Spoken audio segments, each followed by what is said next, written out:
I totally just recorded this vlog without my microphone plugged in. It's 10% luck, 20% skill, 15% concentrated power of will, 5% pleasure, 50% pain, and 100% reason to remember the name.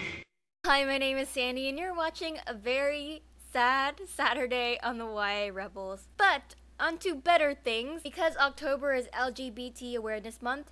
That will be our topic for this week. This is actually pretty well timed-ish, because next month my committee is inviting an LGBT activist to come speak to my college. And this guy is a pretty cool guy. His name is Daniel Choi. He is an activist, as I said. He's very liberal, which is it's weird because his family is Baptists, who are known as being very conservative. Daniel Choi served in the army during the Iraq War. He was a lieutenant, and he came back to the States, and he came out on the Rachel Maddow show in March of 2009. I'm not sure if this is correct, but I think he was one of the first people to publicly challenge the don't ask, don't tell policy, which is if you are enlisted in the army, you are not allowed.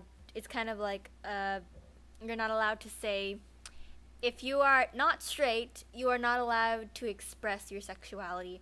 And in some ways, this policy is designed to protect gays from discrimination, but what it doesn't do is try to spread awareness and acceptance of gays. It just kind of, puts the problem on the back burner. So Daniel Choi, after he announced to the world that he was gay, was discharged from the army. Now, Daniel is a pretty cool guy.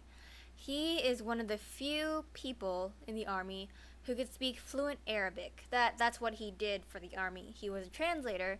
He helped communications between both sides, which, is obviously a very, very important role. And he just did so much for the country, and he loves the US. He loves serving for his country, and yet he is denied the right in order to serve his country. And that's very frustrating to hear. After he was discharged, he wrote an open letter to Obama and the Congress, and in the letter he talks about the don't ask, don't tell policy, and he says that the policy is, and I quote, "a slap in the face to me. It is a slap in the face to my soldiers, peers, and leaders who have demonstrated that an infantry unit can be professional enough to accept diversity, to accept capable leaders, to accept skilled soldiers." So, in November of 2010, Choi and 13 other activists handcuffed themselves to the White House in protest of don't ask, don't tell. Daniel Choi is a rebel. And I don't really have a moral of the story.